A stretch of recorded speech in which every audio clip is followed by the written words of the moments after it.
अस्सलाम वालेकुम, this is Waleed bin Fareed with another YouTube video. आज हमने first year biology chapter number 2 biological molecule का अगला लेक्चर डिस्कस करना है जी। आज का हमारा टॉपिक है न्यूक्लिक एसिड। न्यूक्लिक एसिड की बात करें तो इसको सबसे पहले रिपोर्ट किया था 1869 में। किसने? एक साइंटिस्ट है, उसका नाम है फ्रेडरिच माइस्चर। क्या है? Friedrich Miescher. ये साइंटिस्ट है जी। इसने सबसे पहले इन न्यूक्लिक एसिड को रिपोर्ट किया था। कहाँ पे रिपोर्ट किया था?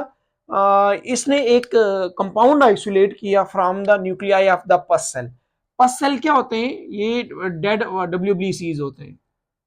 ठीक है, ये क्या होते हैं? डेड डब्ल्यूबीसीज जो है उन्हें हम क्या कहते हैं? उन्हें पस सेल्स कहते हैं। उसमें से ऑब्टेन किया था और इसने फिश स्पर्म से इनको ऑब्टेन किया था। इसने जब इस कंपाउंड को देखा, जब इस कंपाउंड को स्टडी किया, तो इससे पता लगा ना तो ये क्या है, प्रोटीन है, ना ये लिपिड है, ना ये कार्बोहाइड्रेट है। ये एक नोवल कंपाउंड है जिसे बाद में किसका नाम दिया गया? जिसे बाद में न्यूक्लिक एसिड का नाम दिया गया या न्यूक्लिक एसिड इसको कहा गया। अगर हम न्यूक्लिक एसिड को देखें तो इसे न्यूक्लिक एसिड क्यों कहा जाता है? क्योंकि उसने जो कंपाउंड ऑब्टेन किया था सबसे पहले न्यूक्लियाई से ऑब्टेन किया था।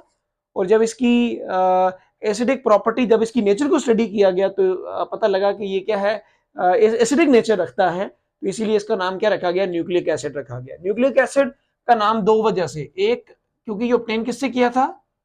न्यूक्लियाई ऑफ द पसल से। और इसकी केमिकल नेचर को जब स्टडी किया गया, इसकी नेचर को देखा गया तो इसकी नेचर कैसी थी? एसिडिक थी। तो इसीलिए इसका नाम क्या रखा गया? न्यूक्लिक एसिड रखा गया। ये से न्यूक्लिक एसिड का नाम दिया गया। ठीक है जी। हाँ, जो इसकी बेसिक स्ट्रक्चर है या इसकी केमिकल नेचर की बात करें तो वो 1920 के अंदर किसने? पी ए लेवरन ने ठीक है, इसकी केमिकल नेचर को स्टडी किया था, जिसके बाद पता लगा था इसकी जो नेचर है वो क्या है? एसिडिक नेचर है। तो इसीलिए इसे एसिड का नाम दिया गया, क्योंकि ये न्यूक्लियाई से ऑब्टेन किया था। तो इसीलिए इसे क्या कहा गया? न्यूक्लिक एसिड का नाम दिया गया, या इसे न्यूक्लिक एसिड कहा गया। ठीक हो गया जी। आपको समझ आ गया कि पहला पॉइंट कि इसको डिस्कवर किसने किया और इसका नाम जो है वो न्यूक्लिक एसिड क्यों रखा गया है। अब हम इसकी जो केमिकल स्ट्रक्चर है न्यूक्लिक एसिड की, वो डिस्कस करते हैं कि भाई इसकी केमिकल स्ट्रक्चर किस तरह की है। बेटा, अगर हम न्यूक्लिक एसिड को देखें तो इसकी दो टाइप्स आ जाती हैं। एक डीएनए, ठीक है, और दूसरा हमारे पास क्या आ जाता है? आरएनए आ जाता है। डीएनए क्या होता है? D oxy ribonucleic acid. RNA क्या होता है? राइबोन्यूक्लिक एसिड को क्या कहा जाता है? आरएनए कहा जाता है। ये जो दोनों डीएनए और आरएनए हैं, ये हमेशा जो है इनकी अगर देखें तो ये लीनियर फॉर्म में आपको नजर आते हैं, लीनियर फॉर्म में होते हैं। और ये अनब्रांच पॉलीमर होते हैं, ये ब्रांचेस नहीं होते। ठीक है, ये लीनियर फॉर्म में आप ये इस तरह की इनको स्टडी किया जाता है। स्टेट चेन के अंदर जो है इस तरह इनको क्या किया जाता है? स्टडी किया जाता है। और जिन चीजों से ये मिलके बने होते हैं, ठीक है, the monomer of nucleic acid is nucleotide. ये किससे बने होते हैं? ये न्यूक्लियोटाइड से जो है ये बने हुए होते हैं, या न्यूक्लियोटाइड से जो है इनकी फॉर्मेशन होती है। तो ये ऑब्जेक्टिव भी है, the monomer of nucleic acid is nucleotide. इनका जो मोनोमर है, मतलब ये किससे मिलके बने, ये मैंने स्टार्टिंग वाले लेक्चर में भी बात की थी। The monomer of carbohydrate is glucose, the monomer of protein is amino acid, the monomer of lipid is क्या है जी? Fatty acid in glycerol. The monomer of nucleic acid is nucleotide. ये किससे बना हुआ? न्यूक्लियोटाइड से बना हुआ होता है। अच्छा जी, कंपोजिशन ऑफ न्यूक्लियोटाइड की अगर बात करें, जो डीएनए के अंदर न्यूक्लियोटाइड्स होती है उनका नाम है डीऑक्सी राइबोन्यूक्लियोटाइड। क्या नाम है? Deoxy ribonucleotide. और आरएनए के अंदर जो न्यूक्लियोटाइड होती है उनका नाम है राइबोन्यूक्लियोटाइड। आरएनए के अंदर कौन सी होती है? राइबोन्यूक्लियोटाइड होती है। अच्छा, हर न्यूक्लियोटाइड तीन चीजों से मिलकर बना हुआ है, चाहे डीऑक्सी राइबो न्यूक्लियोटाइड है या हमारे पास राइबो न्यूक्लियोटाइड की अगर बात करें तो ये तीन तीन चीजों से मिलकर बना हुआ होता है। Each nucleotide consist of pentose sugar. इसमें नंबर 1 पॉइंट क्या होगा? एक पेंटोज शुगर होता है, दूसरा इनमें फास्फेट ग्रुप होता है, ठीक है, और तीसरा इनमें नाइट्रोजीनियस बेसेस होंगे। तीसरा इसमें क्या होगा? नाइट्रोजीनियस बेसेस होती हैं, नाइट्रोजन कंटेनिंग रिंग स्ट्रक्चर्स होती हैं, पढ़ाऊंगा आगे। ठीक है, इनको हम नाइट्रोजीनियस बेसिस का नाम देते हैं, उन्हें नाइट्रोजीनियस बेसिस कहा जाता है। अब अभी आपने कहा जी कि हमारे पास जो न्यूक्लिक एसिड है वो दो तरह का है, एक हमारे पास क्या आ जाता है डीएनए और दूसरा आरएनए है। तो बेटा जो डीएनए होता है उसमें जो पेंटोज शुगर हम अगर बात करें, ठीक है, तो वो कौन सा होता है, डीऑक्सी राइबोज होता है। ठीक है, डीएनए में कौन सा पेंटोज शुगर होता है, डीऑक्सी राइबोज स्ट्रक्चर अभी बनाना आपको मैं सिखाऊंगा। और जो राइबो अगर बात करें किसकी, आरएनए की अगर हम बात करें तो आरएनए में जो राइबोज शुगर होता है, पेंटोज शुगर होता है, वो क्या होता है, वो राइबोज हमारे पास होता है। There is difference between deoxyribose and ribose, आपको दोनों में जो है वो क्या नजर आता है, डिफरेंस नजर आता है। क्या डिफरेंस है जरा पहले इस पे हम बात कर लेते हैं, डिफरेंस क्या है। Pentose is as you know ये 5 कार्बन शुगर होता है। इसका जो स्ट्रक्चर अगर हम बात करें आपने कैसे बनाना है, ठीक है, आपने मैंने पीछे भी इसको सिखाया था आप लोगों को, एक लाइन लगा के जो है वो क्या लिखना है, ओ लिखना है। ठीक है, और उसके नीचे जो है आपने क्या करनी है, एक लाइन लगानी है और इन्हें दोनों डबल ब्रैकेट के थ्रू जो है उसको क्या कर देना है, ये बंद कर देना है। अगर ये स्ट्रक्चर बनाएंगे तो ये हमारे पास जो है 1 2 3 4 5 छठा कार्बन रिंग से बाहर होता है। ये स्ट्रक्चर अगर इस तरह बनाएंगे, मैंने पीछे सिखाया हुआ है, ये हमारे पास जो ग्लूकोज का शुगर है वो इस तरह होता है, इस तरह लाइन लगा के वो लिखना है। अगर आपने राइबोज का शुगर बना स्ट्रक्चर बनाना है तो उसमें आप लोगों ने क्या करना है, इस तरह की एक छतरी बनानी है। इधर गौर करेंगे प्लीज, ये देखिए, ये इस तरह की एक छतरी बनानी है ऐसे, और इस छतरी के नीचे बिल्कुल आपने एक लाइन लगा देनी है इस तरह, इन लाइनों को आपस में मिला देना है। ये देखिए, इसको आपने मिला दिया, जहां लाइनें अटैच है वहां कार्बन है, 1 2 3 4 और 5 कार्बन रिंग से बाहर है। जो रिंग से बाहर है वो हमेशा क्या होता है, CH2OH होता है। ये ले, ये कार्बन नंबरिंग करें, 1 2 3 4 और ये क्या है, 5 है। ये कार्बन नंबर 1 का हाइड्रोक्सी ग्रुप नीचे की तरफ, 2 का नीचे की तरफ, 3 का नीचे की तरफ, 4 के साथ कोई भी हाइड्रोक्सी ग्रुप नहीं होता, यहाँ हाइड्रोजन होता है। जहां हाइड्रोक्सी ग्रुप लगाया उसके ऑपोजिट साइड हाइड्रोजन ग्रुप लगा दें। ये देखिए हमने लगा दिया। This is a structure of a ribose. ये हमारे पास किसका स्ट्रक्चर है, ये राइबोज का स्ट्रक्चर है। देखिए बहुत आसान है। अब दूसरा स्ट्रक्चर बनाना सिखाता हूं, वो कौन सा है, डीऑक्सीराइबोज। बहुत आसान है। आपने क्या करना है, सेम उसी तरह फिर वो रिपीट करता हूं, एक छतरी बनाए, छतरी बना के इसके नीचे लाइन लगाएं, इन लाइनों को आपस में मिला दें। ये ले, 1 2 3 4 और पांचवा रिंग से बाहर, जो रिंग से बाहर है वो हमेशा CH2OH होगा। 1 का हाइड्रोक्सिल ग्रुप नीचे, 2 का क्या लगा था इधर, हाइड्रोक्सिल ग्रुप है ना। अगर 2 के हाइड्रोक्सिल ग्रुप में से ऑक्सीजन रिमूव हो जाए तो ये क्या हो जाएगा, यहाँ हाइड्रोजन आएगा, इधर भी OH, इधर वैसे भी क्या होता है, हाइड्रोजन होता है। तो अपोजिट साइड क्या लगाना है, सबके साथ हाइड्रोजन ग्रुप लगाना है। Now this structure is deoxyribose. देख ले, यहां पे कार्बन नंबर 2 पे आप ऑब्जर्व करें, यहां पे क्या रिमूव हुआ है, यहां ऑक्सीजन जो है वो कार्बन नंबर 2 से रिमूव हो गया है। तब इसका नाम क्या है, डीऑक्सी, रिमूवल ऑफ ऑक्सीजन। ठीक है पेंटोज शुगर है, लेकिन इसमें से क्या हो गया है, यहां से ऑक्सीजन जो है वो क्या हो जाता है, रिमूव हो जाता है। तो मैंने क्या बताया कि जो पेंटोज शुगर डीएनए के अंदर होता है, डीएनए के अंदर ये होता है डीऑक्सीराइबोज, इसीलिए डीएनए का नाम डीऑक्सीराइबो न्यूक्लियोटाइड है। और आरएनए के अंदर जो शुगर होता है वो कौन सा होता है, वो राइबोज शुगर होता है। ये आप लोगों ने क्या करना है, याद रखना है। पहला कंपोनेंट मैंने कहा 3 चीजें होती है, पहले मैंने पेंटोज शुगर की बात कर दी है, कौन कौन सा हमारे पास। दूसरा पॉइंट हमारे पास आ जाता है फास्फोरिक एसिड। दूसरा पॉइंट क्या आ जाता है, फास्फोरिक एसिड।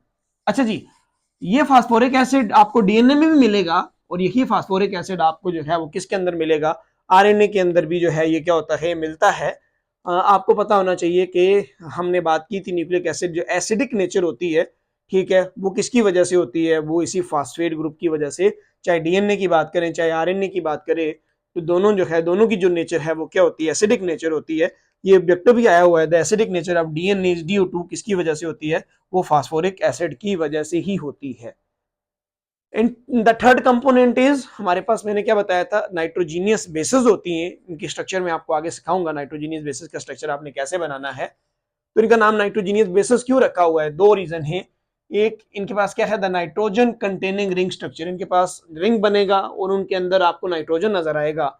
ठीक है, आर द बेसिस, ये बेसिस है क्यों, because of unshared pair of electron. इनके पास क्या होते हैं, इनके पास जो है अन शेयर्ड पेयर ऑफ इलेक्ट्रॉन्स होते हैं, इनमें इलेक्ट्रॉन पेयर की फॉर्म में होते हैं, और वो क्या होते हैं, अनशेयर्ड होते हैं, या किसी के साथ उन्होंने बॉन्डिंग नहीं बनाई होती। और वो अनशेयर्ड पेयर इलेक्ट्रॉन किसके पास होते हैं, नाइट्रोजन एटम के पास होते हैं। It mean that they having ability to acquire a proton, ये प्रोटॉन को एक्वायर करने की एबिलिटी रखती है। तो इसीलिए इनका नाम क्या रखा गया, इन्हें बेसिस कहा जाता है, क्योंकि इनके अंदर नाइट्रोजन होता है, तो इसीलिए इन्हें क्या कहा गया, नाइट्रोजीनियस बेसिस का नाम दिया गया, इन्हें नाइट्रोजीनियस बेसिस कहा जाता है। अब तीन चीजें आपने पढ़ ली कि एक न्यूक्लियोटाइड के अंदर तीन चीजें होती हैं। अब अगली बात आपके ज़हन में आएगी सर कि ये तीन चीजें अटैच कैसे होंगी, इनकी अटैचमेंट कैसे होनी है, ये समझनी है अब आपने। सबसे पहले हम बनाते हैं क्या चीज, में तीनों चीजें आपको बनाना अटैच करना सिखाता हूं। सबसे पहले ये हमारे पास है, मैंने अभी बताया था, एक छतरी बना है और उसके नीचे एक लाइन लगाएं, ये लाइन लगाएं और उन्हें आपस में मिला दें। ये 1 2 3 4 और पांचवा रिंग से बाहर है CH2OH। ये ले 1 का हाइड्रोक्सिल ग्रुप नीचे भी हो सकता है, ऊपर भी, मर्जी आपकी, वो नीचे लगा दिया। 2 का भी, 3 का भी, ठीक है। और 4 के साथ कोई हाइड्रोक्सिल ग्रुप नहीं है, हाइड्रोक्सिल ग्रुप के अपोजिट साइड क्या चीज आ जाती है, H आ जाती है। 3 बार मैंने ये स्ट्रक्चर बना दिया। देखिए मैंने यहाँ OH लिखा है, मैं OH की जगह यहाँ R लिखता हूँ। आपको याद रखना है R का मतलब क्या है, यहाँ H भी हो सकता है, यहाँ OH भी हो सकता है। अब आपके जहन में एकदम बात आएगी, अच्छा सर H हुआ तो वो क्या होगा, डीऑक्सीराइबोज हुआ, और अगर OH हुआ तो क्या होगा, वो हमारे पास, मैं यहाँ साथ लिख भी देता हूँ, यहाँ क्या होगा, H भी हो सकता है या फिर यहाँ पे OH भी हो सकता है। ये तो हमारे पास क्या आ गया जी, ये पेंटोज शुगर आ जाता है। अब दूसरी बात कि सर आप कहेंगे कि सर ये बताएं कि तीनों चीजें अटैच कैसे होंगी। तो न्यूक्लियोटाइड में जो फर्स्ट कार्बन है ना, ये फर्स्ट कार्बन है ना, मैं नंबरिंग करता हूं 1 2 3 4 5। जो पहला कार्बन है ना, मैं यहां डायरेक्ट लिखता हूं, उसके साथ हमेशा नाइट्रोजन बेसिस की अटैचमेंट होनी है। ये ले 1 कार्बन के साथ क्या चीज अटैच होगी, नाइट्रोजन बेस अटैच होगी। अगर नाइट्रोजन बेस अटैच हो किसके साथ, पेंटोज शुगर के साथ, तो ये बनता है न्यूक्लियोसाइड। क्या बनता है, न्यूक्लियोसाइड। याद रखेंगे, रिमेंबर न्यूक्लियोसाइड। ये एक पॉइंट ये आ गया। और जो कार्बन नंबर 5 है, उस कार्बन नंबर 5 के साथ हमेशा जिस चीज की अटैचमेंट होनी है, वो क्या चीज होगी कार्बन नंबर 5 के साथ, वो होगा फास्फेट ग्रुप, फास्फोरिक एसिड। ठीक है, क्या होगा, फास्फोरिक एसिड। यहां लगाता हूं 5 के साथ, मैं यहां लिख देता हूं क्या चीज अटैच होगी, फास्फेट ग्रुप। बहुत आसान कर रहा हूं, अभी स्ट्रक्चर बनाना आगे सिखाऊंगा, पहले कॉन्सेप्ट बना रहा हूं। ये तीनों चीजें इकट्ठी हो जाएं तो ये क्या बनेगा, ये तीनों चीजें इकट्ठी हो जाएं तो बनेगा न्यूक्लियोटाइड। क्या बनेगा, न्यूक्लियोटाइड। दो चीजें जुड़े, नाइट्रोजीनियस बेस और पेंटोज शुगर, तब क्या बना था, न्यूक्लियोसाइड बना था। तो इसका मतलब अगर न्यूक्लियोसाइड में फास्फेट ग्रुप ऐड कर दिया जाए तो क्या बन जाएगा, न्यूक्लियोटाइड बन जाएगा। अब आपको समझ आ गया बनेगा कैसे, आगे एक एक स्पेसिफिक बनाना सिखाऊंगा भी। अच्छा जी देखें, during the formation of nucleotide the first nitrogenous base is linked with the 1 prime. ये फर्स्ट कार्बन जो हमारे पास, first carbon of the pentose sugar, देखिए पेंटोज शुगर था, इसके पहले कार्बन के साथ नाइट्रोजीनियस बेस की attachment, such combination is called nucleoside. मैंने आपको बता दिया था कि अगर दो चीजें जुड़ी तो उसे हम किसका नाम देंगे, न्यूक्लियोसाइड। क्या क्या था, पेंटोज शुगर प्लस साथ क्या था, नाइट्रोजीनियस बेस। अगर ये जुड़े तो क्या बनता है, तब क्या चीज बनती है, न्यूक्लियोसाइड बनता है।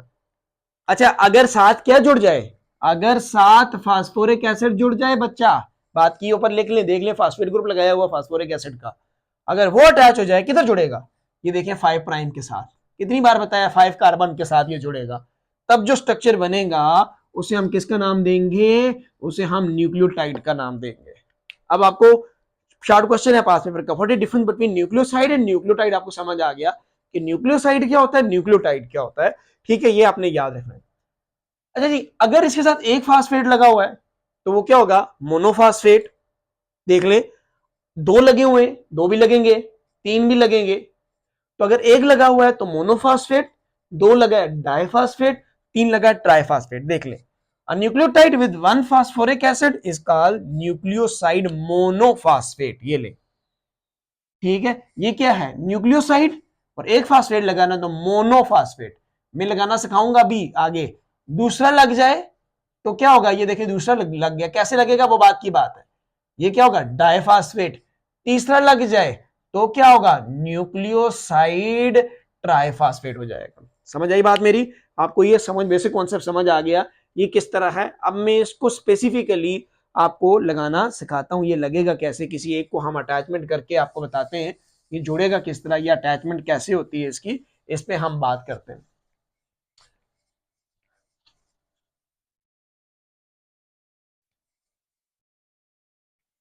ये स्ट्रक्चर है जी हमारे पास एक देख सकते हैं, आपको नजर आ रहा है, this is one of the nucleotide. ये हमारे पास क्या आ जाता है, न्यूक्लियोटाइड आ जाता है। इसको बनाना मैंने आपको सिखा दिया हुआ है, मैंने आपको कौन से बना दिया हुआ है। ये क्या है, यहाँ देखें, this is one of the pentose sugar, ये पेंटोज शुगर है। ये शुगर हमारे पास आ जाता है, यहाँ देखें आर लिखा हुआ है।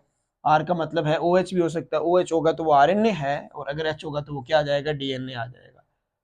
तो इसके कार्बन नंबर 1 के साथ ये देखिए यहाँ पे आपको एक नाइट्रोजीनियस बेस जो है, this is one of the adenine. ये हमारे पास क्या है, एडानिन है, वो आपको लगी हुई नजर आ रही है। मैं आपको अगले लेक्चर के अंदर एडानिन का स्ट्रक्चर बनाना सिखाऊंगा कि एडानिन का स्ट्रक्चर बनाना किस तरह है, ठीक है। उसके बाद आपको लगाना आ जाएगा कि भाई इसको लगाना कैसे है। ये देख लें, ये कार्बन नंबर 1 पे लगा हुआ है, और कार्बन नंबर 5 ये है, इसके साथ देखिए ये फास्फेट ग्रुप लगा हुआ है। मैं आपको ये यहाँ बनाना सिखा देता हूँ। ये देखें, ये देखें, ये पेंटोज शुगर है। ये मैंने ये पांचवी बार बना रहा हूँ। 1 2 3 4 और CH2OH मैंने लिख दिया, ठीक है। 1 का हाइड्रोक्सिल ग्रुप जो है ऊपर भी हो सकता है नीचे भी हो सकता है, मैं ऊपर लगा देता हूँ OH, इसका नीचे लगा दिया, इसका भी नीचे लगा दिया, इसके साथ नहीं H लगा दिया। ये लें,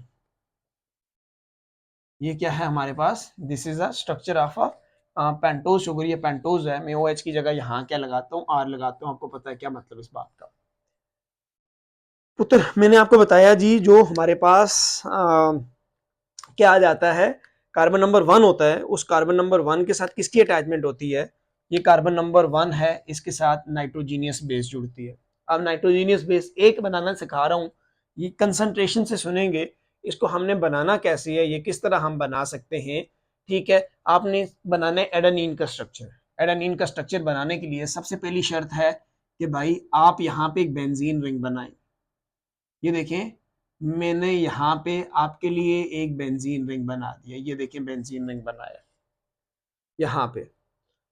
उसके बाद प्लीज इधर देखना, फिर एक लाइन यहां से खींचनी है, एक लाइन यहां से खींचनी है, और इन दोनों लाइनों को बड़े ब्रैकेट के थ्रू बंद कर देना। ये देखिए मैंने बंद कर दिया। इस तरह का ये स्ट्रक्चर बनाना है आपने। आपने नंबरिंग यहां से करनी है, प्लीज इधर देखिए, 1 2 3 4 5 6, ये 6 आसान है। उसके बाद इधर आना है, 7 8 और ये क्या है, 9 आ जाएगा। 1 और 3 पे, 1 3 4 जगह पे, 1 3 7 9 पे नाइट्रोजन है, लगा लें। 1 पे, 3 पे, 7 पे, 9 पे पहले नाइट्रोजन लगाए, मैंने लगा दिया। मैंने क्या लगा दिया, 1 3 7 9 पे नाइट्रोजन लगा दिया। उसके बाद आपने 1 और 6 के बीच में डबल बॉन्ड, इधर डबल बॉन्ड लगाना है, फिर नहीं लगाना। 2 और 3 के बीच में डबल बॉन्ड लगाना है, फिर नहीं लगाना।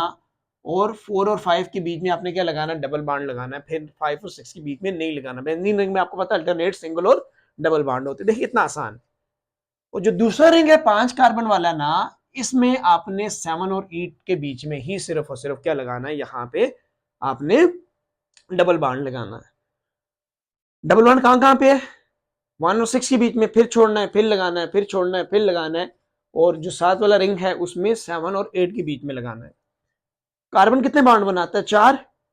नाइट्रोजन कितने बॉन्ड बनाता है, 3। वैलेंसी पूरी कर ले, नाइट्रोजन 3 पूरे, यहाँ कार्बन है तो कितना क्या लगाओगे, C है तो इधर क्या लगाओगे, H। 3 कितने, 3 पूरे, यहाँ कार्बन है 1 2 3 4 पूरे, यहाँ कार्बन है 1 2 3 4 पूरे, यहाँ नाइट्रोजन देखें 1 2 3 पूरे, यहाँ कार्बन है क्या लगाओगे, H। यहाँ नाइट्रोजन है कितने बॉन्ड है, 2, एक कम है।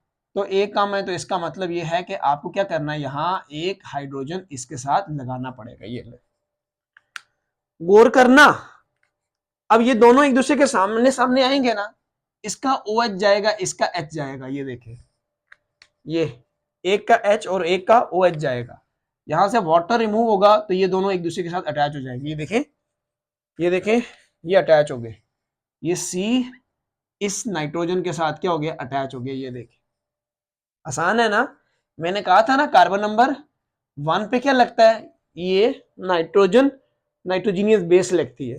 ये कौन सी है, ये एडेनिन का स्ट्रक्चर है, मैंने बनाना सिखा दिया है, मैं आगे सारे सिखाऊंगा कैसे बनाने, मेरे गुर याद रखेंगे, आपके लिए स्ट्रक्चर बनाना बहुत आसान है।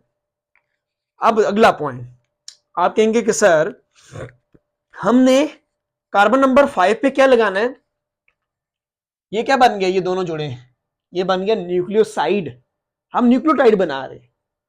हमने कार्बन नंबर 5 पे लगाना है क्या, फास्फेट ग्रुप। कहां से आता है, फास्फोरिक एसिड से। ये फास्फोरिक एसिड का फार्मूला है बेटा, पी डबल बॉन्ड ओ, इधर भी ओ एच, इधर भी ओ एच, नीचे की तरफ भी ओ एच, ये फास्फोरिक एसिड है। ऐसे ही बना लो पूरे का पूरा, ठीक है।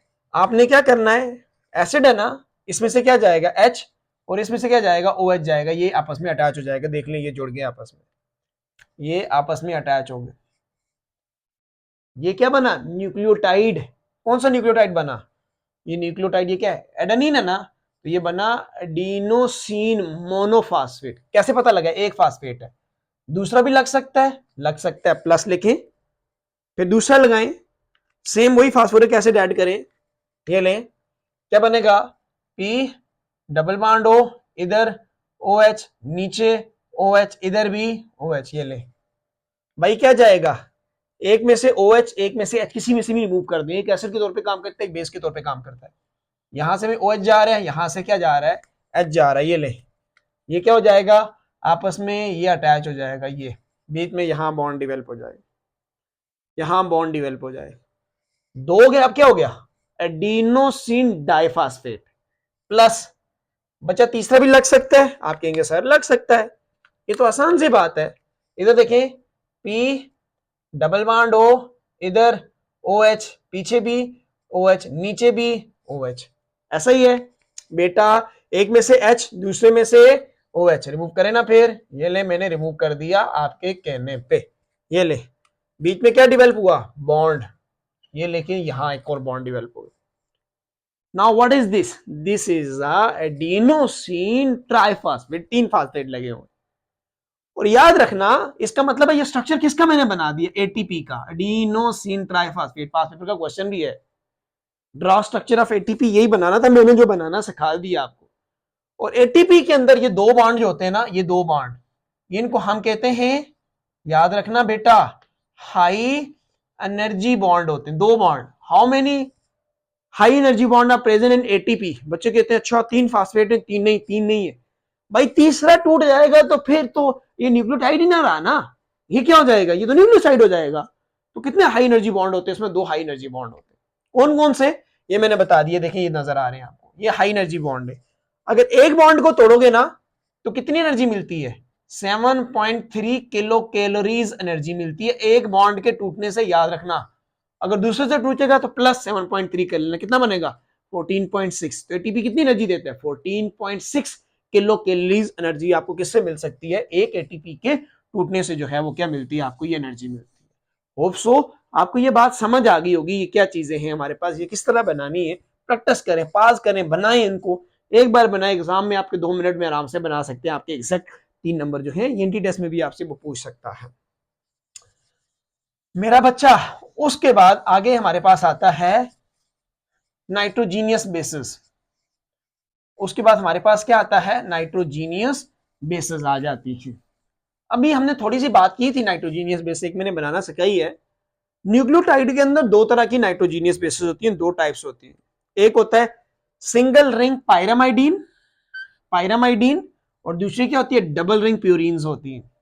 एक क्या होती है, ये शॉर्ट क्वेश्चन भी है, व्हाट इज डिफरेंस बिटवीन पायरामाइडीन, पहले डिफरेंस क्या बन गया, अच्छा सर पायरामाइडीन क्या होती है, सिंगल रिंग्स होती है, और प्यूरिन क्या होती है, डबल रिंग होती है। अब बच्चे कहते हैं सर पायरामाइडीन कौन सी है, बेटा मेरा एक फार्मूला याद रख लो, कट से, CUT कट से याद रख लो, C से साइटोसिन, U से यूरासिल, T से थायामीन, ये क्या है, ये हमारे पास है, क्या चीज है, पायरामाइडीन है। बेटा बच्चे कहते हैं सर प्यूरिन के लिए भी कोई फार्मूला बना दे, बेटा प्यूरिन के लिए फार्मूला हमारे पास आ जाता है AG, वो कहते हैं ना AG आपस गए हुए थे, AG, ए से एडानिन, जी से गोवानिन, ए से एडानिन, दूसरी क्या आ जाती है, जी से गोवानिन। आपको समझ आ गई, सिंगल रिंग नाइट्रोजीनियस बेसिस क्या है और हमारे पास डबल रिंग नाइट्रोजीनियस बेसेस कौन सी हैं, प्यूरीन्स और पायरामाइडीन में क्या डिफरेंस है। आपने एक बात याद रखनी है, क्या अभी मैंने आपको जो थायामीन बताई थी, ये थायामीन, ये ऑब्जेक्टिव है एंटी टेस्ट का, ये थायामीन सिर्फ किस में होती है, डीएनए में। थायामीन किस में होती है, डीएनए में। और पुत्र यूरासेल पे बात की थी, यू से, वो किस में होती है, वो होती है आरएनए के अंदर। ठीक है, तो अगर डीएनए है तो थायामीन होगा, अगर आरएनए है तो थायामीन इज रिप्लेस बाय, कौन रिप्लेस करेगा इसको, यूरासेल होगा इसकी जगह। ये आप लोगों ने याद रखना है, what is difference between purines and pyrimidine, purines और पायरामाइडीन में क्या डिफरेंस है। होप सो आपको समझ आ गया होगा। अगले लेक्चर के अंदर मैं आपको जितनी भी प्यूरीन्स और पायरामाइडीन्स इनका स्ट्रक्चर बनाना सिखाऊंगा। ठीक है, हम स्ट्रक्चर पे काम करेंगे, राइबोज की दोबारा बनाएंगे, डीऑक्सीराइबोज, फास्फोरिक एसिड, इनका सारों का स्ट्रक्चर इंशाल्लाह मैं आपको बनाना सिखाऊंगा। होप सो आपको समझ आ गया होगा। अपना बहुत सारा ख्याल रखें, चैनल को लाइक करें, शेयर करें, सब्सक्राइब करें। अल्लाह हाफिज।